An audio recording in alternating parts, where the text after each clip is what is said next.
Hello बच्चों, let's read the question. Question says let z equal to 1 plus iota z1 equal to 1 plus iota z bar into 1 minus z plus 1 by z, then the 12 upon pi argument of z1 is equal to. Solve करते हैं question को. इस question के लिए जो की concept है वो देख लेते हैं यहाँ पर हम. की कॉन्सेप्ट में अगर हम बात करें यहाँ पर, तो हमारे पास अगर z इक्वल टू कंसिडर करते हैं x प्लस आइटा वाई, तो z बार हमारा कैसे डिफाइन होगा, x माइनस आइटा वाई से. ठीक है, सॉल्व करते हैं क्वेश्चन को. अब इस क्वेश्चन में देखिए यहाँ पे z इक्वल टू क्या गिवन है हमें, 1 प्लस आइटा. तो इसका जो कॉन्जुगेट है z बार वो क्या हो जाएगा, 1 माइनस आइटा हो जाएगा. ठीक है, अब हमारे पास z1 हमें फाइंड करना है, तो z1 हमारे पास है 1 प्लस z बार कितना हो गया, 1 माइनस आइटा, और इनटू में कितना आएगा, आइटा. अपॉन में यहाँ पर हम करेंगे तो z बार हो गया 1 माइनस आइटा. अब 1 माइनस z करेंगे तो 1 प्लस आइट ये आएगा 1 माइनस 1 माइनस आइटा, तो 1 से 1 कैंसिल हो गया, तो यहाँ पे बचेगा क्या, माइनस आइटा.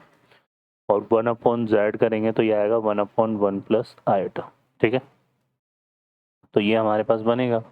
अब इसको सिंप्लीफाई करते हैं यहाँ से, तो देखो यहाँ पे कितना हो गया, ये बन जाएगा आइटा स्क्वायर की वैल्यू -1, तो नेगेटिव नेगेटिव पॉजिटिव, तो ये आएगा 2, 1 प्लस 1 2, और ये प्लस का आइटा अपॉन यहाँ से सॉल्व करेंगे तो ये आएगा माइनस आइटा, और ये माइनस का आइटा स्क्वायर बनेगा तो ये प्लस का 1 हो जाएगा. ठीक है, सॉरी, प्लस का आइटा स्क्वायर बनेगा तो -1 हो जाएगा. तो ये माइनस आइटा -1 बनेगा यहाँ से, माइनस आइटा -1. ठीक है, और इसको 1 माइनस आइटा से डिवाइड मल्टीप्लाई करेंगे तो यहाँ पे आएगा 1 माइनस आइटा, और 1 plus eta into 1 minus eta करेंगे तो 1 का स्क्वायर प्लस 1 का स्क्वायर 2 बनेगा, तो ये बनेगा प्लस 1 माइनस आइटा बाई 2. ठीक है, अब इसको सिंप्लीफाई कर लेते हैं हम यहाँ से, तो देखिए कितना आएगा, 2 एलसीएम लेंगे तो ये न्यूमरेटर मल्टीप्लाई होगा तो 4 प्लस 2 आइटा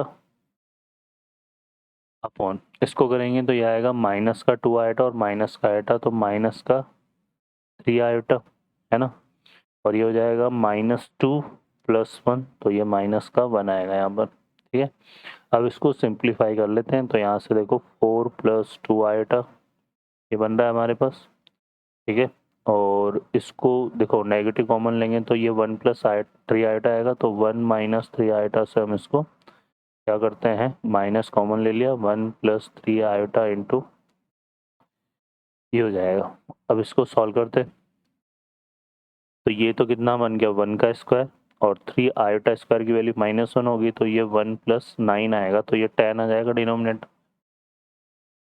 में कितना आ गया, 10, और इसको करेंगे तो ये 4 हो जाएगा, और यहाँ से आएगा आइटा स्क्वायर की वैल्यू -1 होती है, तो 4 प्लस 6 कितना बनेगा, 10, और ये बनेगा 4 3 12, तो माइनस का 12 प्लस का 2, तो ये आ जाएगा माइनस का 10 आइटा, और आगे एक नेगेटिव साइन आ रहा है, तो ये 10 कॉमन आएगा तो 1 माइनस आइटा, और मल्टीप्लाई कर देंगे तो ये हमारा क्या बन रहा है, बेसिकली ये बनेगा -1 प्लस आइटा.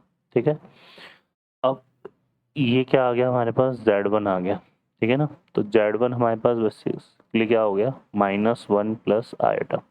अब -1 प्लस आइटा की बात करें यहाँ क्वाड्रेंट के अकॉर्डिंग, तो ये कौन से क्वाड्रेंट में आता है, x नेगेटिव y पॉजिटिव, हमारे पास सेकेंड क्वाड्रेंट हो गया. सेकेंड क्वाड्रेंट में बात करेंगे तो ये हो जाएगा हमारे पास, देखो यहाँ पर पाई माइनस थीटा सा होगा, तो यह आएगा pi minus tan inverse 1 upon 1 है ना. tan इनवर्स 1 की वैल्यू π/4 होती है, तो पाई माइनस π/4 ये बनेगा. पाई माइनस π/4 कितना हो गया, 3 π/4. ठीक है, तो आ जाएगा. अब हमें क्या निकालना है, आर्ग्यूमेंट ऑफ z1.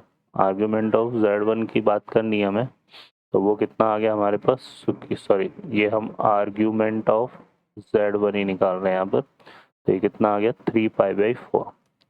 तो अब हमें वैल्यू निकालनी है 12 upon pi argument of z1, तो 12 अपॉन पाई से इसको दोनों साइड मल्टीप्लाई कर देते हैं, तो इससे कैंसिल हो गया, 4 से 12 कैंसिल हो गया, 3 टाइम 3 3 जा कितना हो गया, 9. तो इस क्वेश्चन का करेक्ट आंसर 9 होगा. ओके बच्चों, I hope you understand well. Best of luck, thank you.